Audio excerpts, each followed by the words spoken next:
तो हम इस वक्त लवकुश रामलीला में हैं और रामलीला में आज लीला होने वाली है परशुराम की। और परशुराम की रामलीला का किरदार निभाने वाले हैं सुपरस्टार राजनेता हैं, दिल्ली से सांसद हैं, दिल्ली के अध्यक्ष रहे हैं, भारतीय जनता पार्टी के जो स्टार प्रचारक हैं मनोज तिवारी जी। और आप देख सकते हैं यहाँ पर कि पूरे तरीके से वो जो है गेटअप उनका जो है वो तैयार हो गया है। और आप देख सकते हैं कि किस तरीके से जो है मनोज तिवारी यहाँ पर आपको गेटअप में नजर आ रहे होंगे।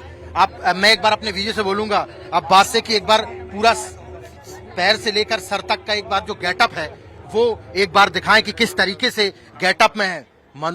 मनोज तिवारी जी आज बने हुए हैं परशुराम बने हुए हैं। और परशुराम का सबसे महत्वपूर्ण जो नाम है उनका, परशु के नाम से उनका नाम है परशुराम। तो ये इनका परशु है और परशुराम के हाथ में धनुष भी है और परशु भी है।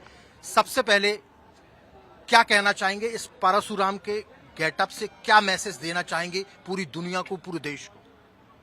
सबसे पहले तो मैं आपसे शेयर करना चाहता हूँ, ये हैं परवेश जी हैं। वाह, ये डायरेक्टर हैं इस लवकुश रामलीला के। बिल्कुल, तो परवेश जी भी हमारे साथ में मौजूद हैं जो डायरेक्टर हैं जी। और आज इनके साथ मिल करके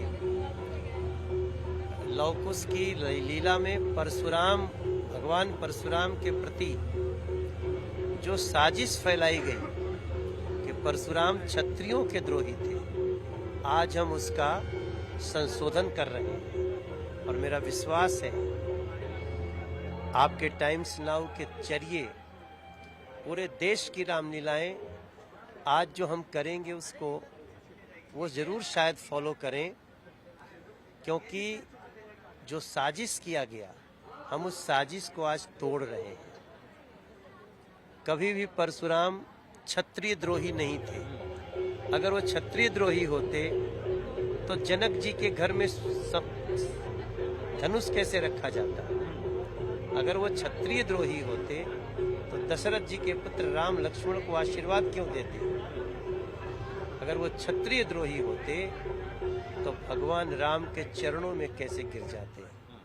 इसलिए जिसने आज तक फैलाया कि परशुराम क्षत्रियों के द्रोही थे, उसको आज परवेश डायरेक्टर की लीला, लवकुश की रामलीला और मनोज तिवारी का परशुराम एक बड़ा संदेश देने वाला है। आपको लगता है ये क्यों किया गया होगा? आखिर ये किस उद्देश्य से फैलाया गया होगा? बांटने के लिए। क्षत्रिय और ब्राह्मण को लड़ा दो। आपने पहले केवट का भी रोल निभाया है, आपने केवट का भी रोल निभाया, आप अयोध्या की रामलीला में भी जाने वाले, वहां पर भी कुछ रोल निभाने वाले हैं। देखो, हम रामलीला को सपोर्ट करते हैं हिमांशु जी, और मैं टाइम्स नाउ का बड़ा आभारी हूं कि वो लीला को कवर कर रहे हैं। रामलीला को सपोर्ट करना बहुत जरूरी है, क्योंकि राम के चरित्र को घर घर पहुंचाने के लिए रामायण भी जरूरत है, रामचरितमानस की भी जरूरत है और रामलीला की भी जरूरत है। भविष्य में भी आप इस तरीके से ये जो संदेश है फैलाते रहेंगे? नहीं, बस ऐसे रख रहा हूं मैं। हमारा संदेश कल भी जारी था, आज भी जारी है, कल भी जारी रहेगा। बहुत बहुत धन्यवाद हमारे साथ बातचीत करने के लिए। तो आप सीधे तौर पर एक बार मैं चाहूंगा कि हमारे दर्शक देखें कि देखिए पैरों में खड़ाऊ हैं और मृगछाला पहने हुए, रुद्राक्ष की माला पहने हुए, परशु हाथ में लिए और धनुष हाथ में लिए हुए जो किरदार आज निभाने वाले हैं मनोज तिवारी जी, वो है परशुराम का। और इस परशुराम के किरदार को जिस तरीके से लोगों ने फैलाया कि वो क्षत्रियों के शत्रु थे, ऐसा नहीं है, वो दुष्टों के शत्रु थे। और वही चीज जो है आज इस रामलीला में दिखाई जाएगी। तो हम आगे की तरफ चलते हैं और आपको बताते हैं कि किस तरीके से यहाँ पर जो रामलीला हो रही है वो किस तरीके से हो रही है। देखिए, आइए हम आगे आइए, हम आपको बताते हैं कि देखिए ये जो है यहाँ पर जो है आप देख सकते हैं, यहाँ पर जो है ये भव्य रामलीला का यहाँ पर आयोजन किया गया है। और इसी रामलीला में आप देख सकते हैं यहाँ पर सामने की तरफ, मैं अपने वीडियो से बोलूंगा, बस यहाँ का नजारा दिखाइए। देखिए किस तरीके से यहाँ पर जो है रामलीला का मंचन किया जा रहा है। और यहाँ पर ही परशुराम के किरदार में जो है मनोज तिवारी आपको नजर आएंगे। ये देखिए लवकुश रामलीला आपको सामने की तरफ नजर आएगी। तमाम जो आज का जो दृश्य है वो इस बात का दृश्य है कि किस तरीके से जो है रामचंद्र जी जब अयोध्या से गए और फिर उसके बाद में अपने गुरु के साथ में, विश्वामित्र के साथ में वो जाते हैं कहां पर? वो विश्वामित्र के साथ जाते हैं जनकपुरी, और जनकपुरी में जाने के बाद में जब वो सीता जी के स्वयंवर में जाते हैं, तो सीता जी के स्वयंवर में जाने के बाद में जब धनुष पर, शिव धनुष पर जब प्रत्यंचा चढ़ाई जाती है, तो ये देखिए सामने की तरफ आपको नजर आ रहा होगा, यहाँ पर आपको नजर आएगा, ये जो सामने की तरफ आपको धनुष दिख रहा है, ये जो सामने की तरफ आपको धनुष दिख रहा है, यही वो धनुष है जो शिव धनुष कहा जाता है। सामने आपको जनक सामने नजर आ रहे होंगे, जनक जो है प्रलाप कर रहे हैं कि कोई भी व्यक्ति ये जो शिव धनुष है इसे उठा नहीं पा रहा है, इसकी प्रत्यंचा चढ़ाना तो बहुत दूर की बात है, लेकिन राम जो है, राम वो इस शिव धनुष की प्रत्यंचा जब चढ़ाने लगते हैं उठाने के बाद में, तो ये धनुष टूट जाता है, और जब ये धनुष टूट जाता है तो उसके बाद क्या होता है?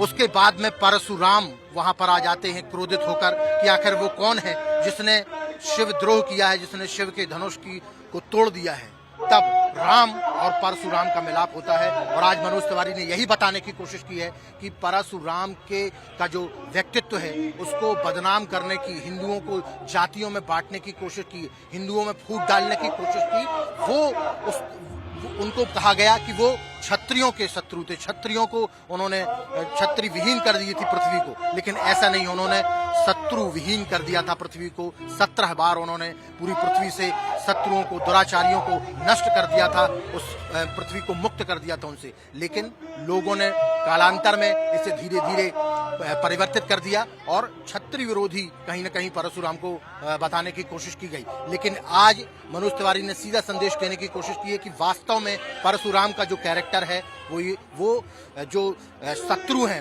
उनका विनाश करने वाला वो कैरेक्टर है, इसीलिए उस चीज जो सत्य है उसको पब्लिक के सामने हमें रखना है। और यही जो लव कुश रामलीला का भव्य मंचन यहाँ पर हो रहा है, यहीं पर मनोज तिवारी परशुराम के तौर पर जो है वो यहाँ पर अपना कैरेक्टर का रोल प्ले करेंगे। अब देखने वाली बात है कि जो मैसेज वो देना चाहते हैं पूरे देश भर में, दुनिया भर में, वो कितने लोगों तक पहुंचता है। वीडियो जर्नलिस्ट अब्बास के साथ हिमांशु तिवारी, टाइम्स नाउ भारत, दिल्ली।